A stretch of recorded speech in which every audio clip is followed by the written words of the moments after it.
Good morning, good evening, whoever you are, wherever you are, whatever you might be doing. We wish to welcome you to the Silverlight Show. The Silverlight shines to illuminate that which lies hidden in darkness. For those of you tuning in today, we welcome you in. Had a bit of a life epiphany today, which was startling. I've been around disabled people my whole life. My best friend brother is severely nonverbal autistic. But to me, he's just insert his name here.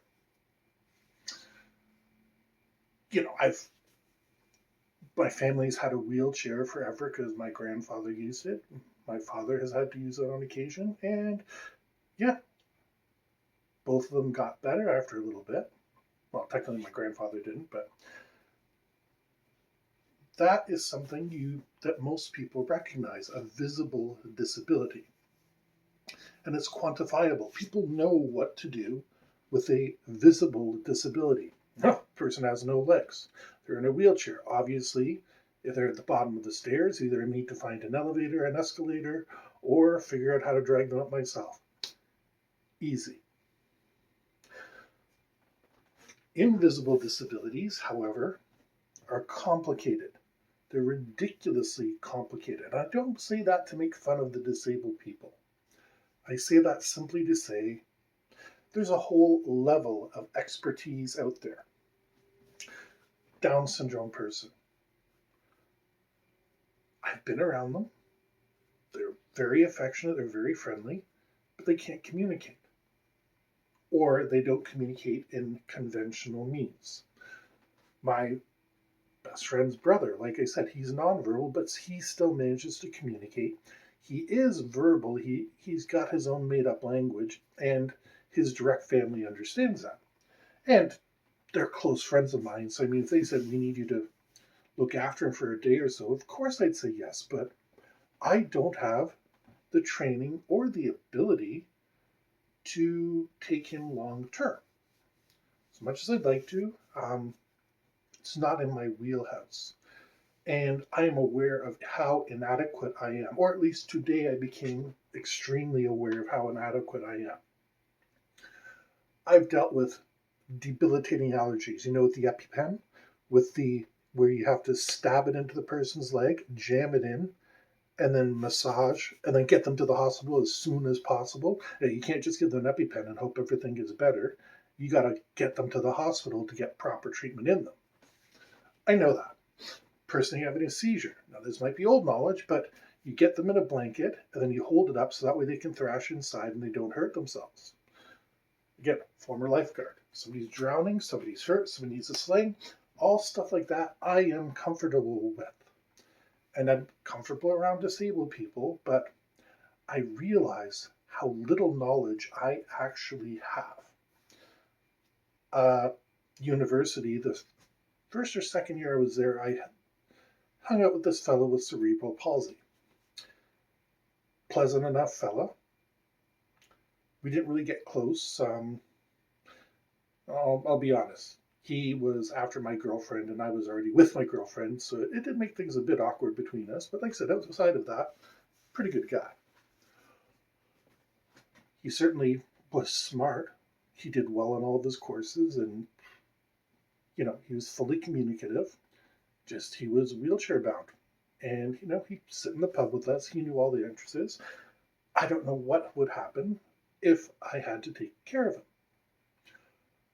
Where I'm going with this is, despite the fact I have basic medical training, first aid, through being a lifeguard, I know how big the gap is to scale up to a disability services worker. And they've got to get in there with the visible and the invisible disabilities, create individual action plans for each person under their care, because everybody's different. I can get two people out the street. One was going to like hamburgers, the other one is going to like, chicken McNuggets kind of deal. It's going to happen with any two people that you get. They're probably going to be able to agree on something, but they all have their little quirks. And this is why I really I personally dislike the autism spectrum. No, we need to have some sort of divider between I don't like to be around people and this person cannot speak. Sorry, but there needs to be something, because if I say to you, oh, this person has allergies, this is something probably everybody's dealt with. Hey, I've got an allergic reaction going on right now. Personally, I'd show it to you, except it's rather disgusting and I don't want to put it on my YouTube. But it's going to go away in a couple weeks. A little bit itchy, that's it. Compared to, like I said, person stabbing themselves in the leg, trying to get that EpiPen in and hoping that they can get to a hospital in time. Two completely different reactions.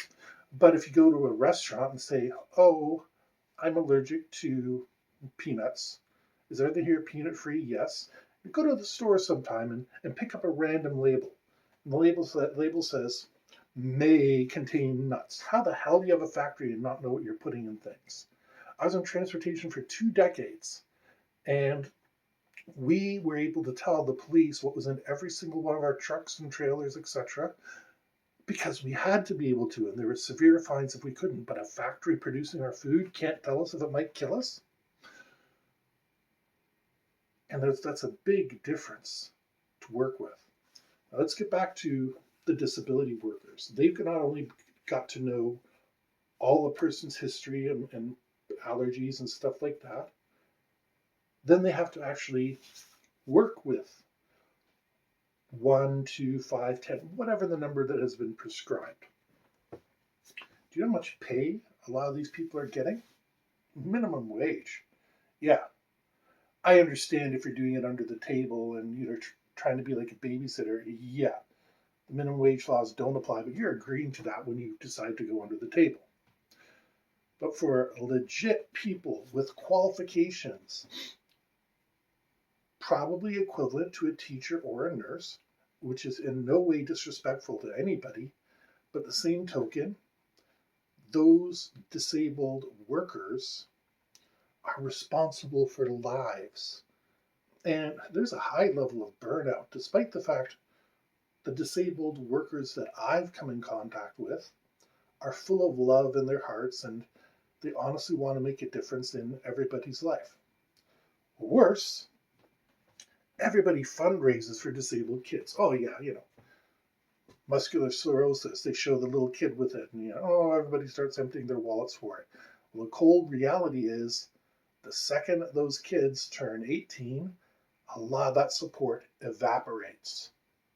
So when you're young, the teachers and everything at school, they know to check the IEP, individual action plan, and stuff like that.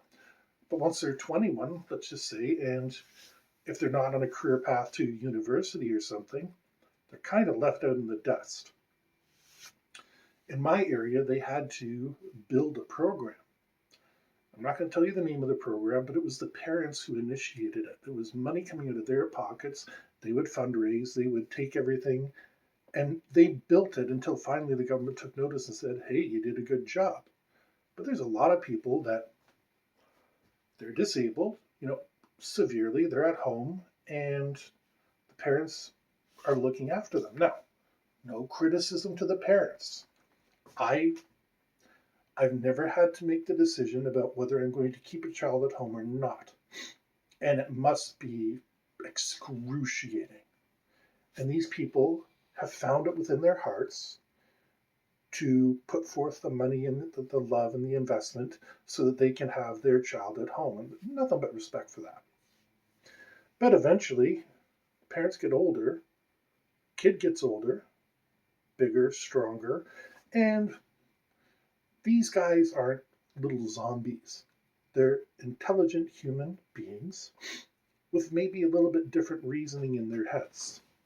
So, say at night, they want to go up and look at the moon. Perfectly normal human desire.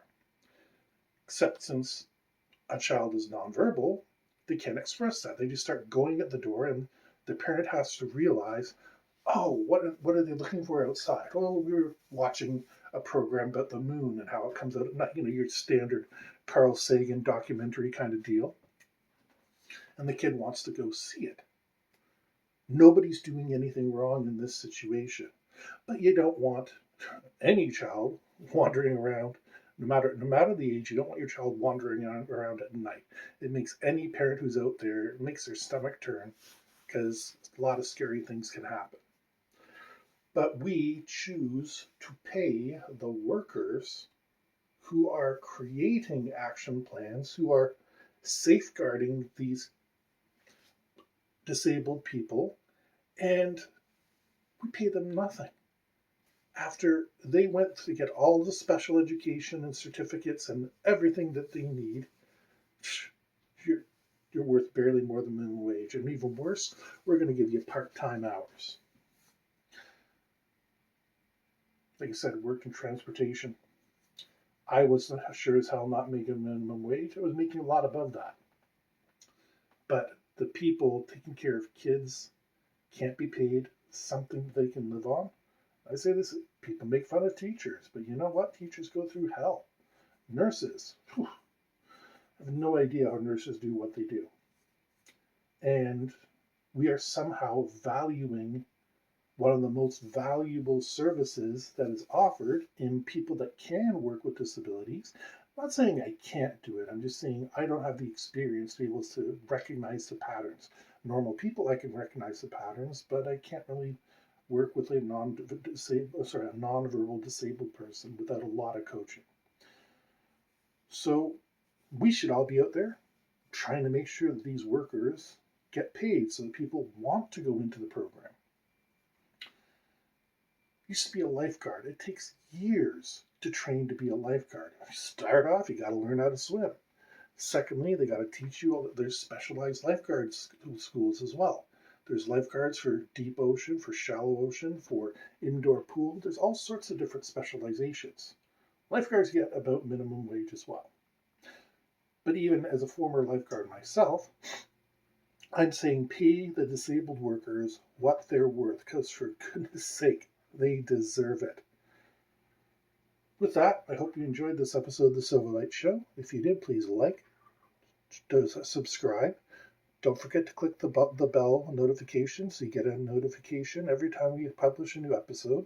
We hope you have a fantastic day.